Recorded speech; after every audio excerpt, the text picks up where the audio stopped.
Hey guys, welcome to my channel. So this is gonna be like a little rant video, and excuse my hair. I know it looks like a mess and I have, oils and everything, but it's fine. Wash day's tomorrow, so I don't really care like how my hair looks like on camera.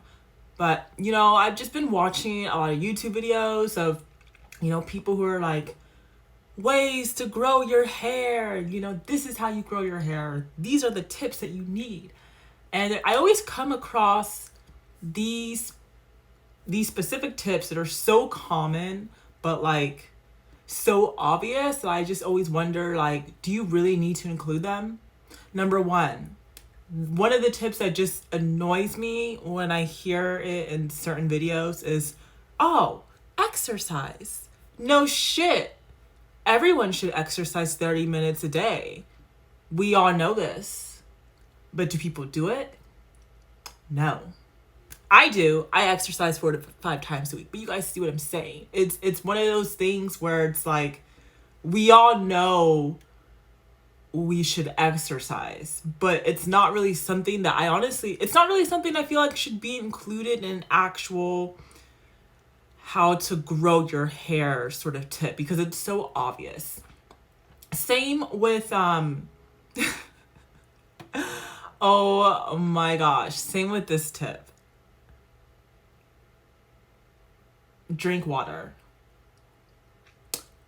Guys, no shit, I am kidding you. I've seen a couple of YouTubers who will divide up their natural hair tips like this. So it's like, exercise, tip number 1. Drink water, tip number 2. Eat healthy, tip number 3. No shit. Of course you should be drinking water. If we didn't drink water, obviously we would die. Most people know the benefits of water. Water helps flush out the toxins. Water helps provide nutrients in our body. We all know this. So why is it being included in the natural hair tip, as a natural hair tip? Honestly, that kind of just like irks my nerves. Like, the minute I hear these types of tips in a YouTube video, I already know that YouTube video is shit. I already know it's a shit video. It really is, because it's like, give me something meaningful.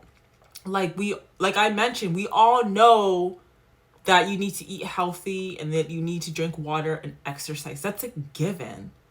But you guys want to know the one tip that kind of just like makes me like, oh. The most common tip that I hear in a lot of videos is leave your hair alone. And what I notice is that a lot of people don't really go into detail.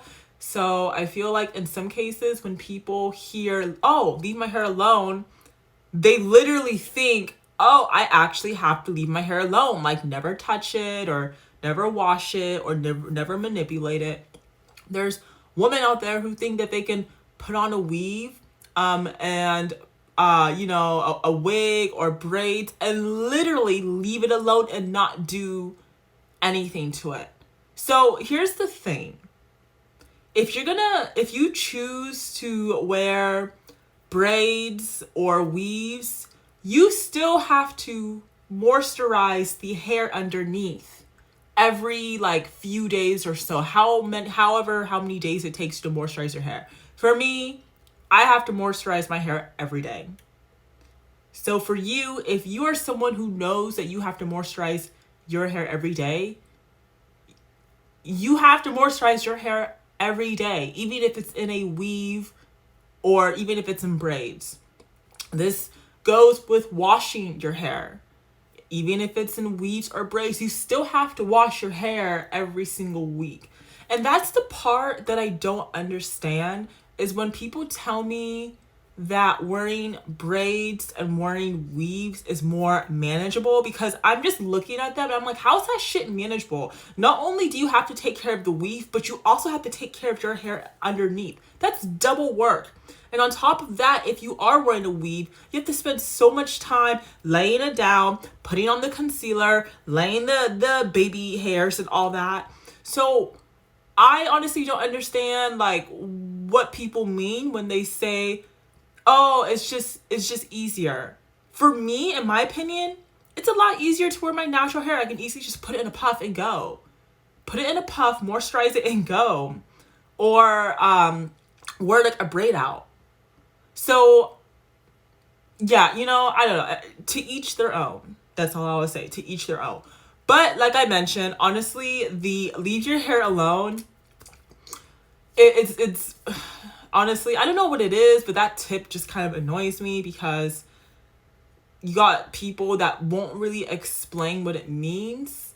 And I feel like it's one of those things that someone can misunderstand the meaning of what leave your hair alone means. Because you still have to, the way I see it is when we wear our natural hair, we should not be leaving our hair alone. We should not be doing that. We should be moisturizing it, whether it's every day, every other day, or, you know, every few days or so.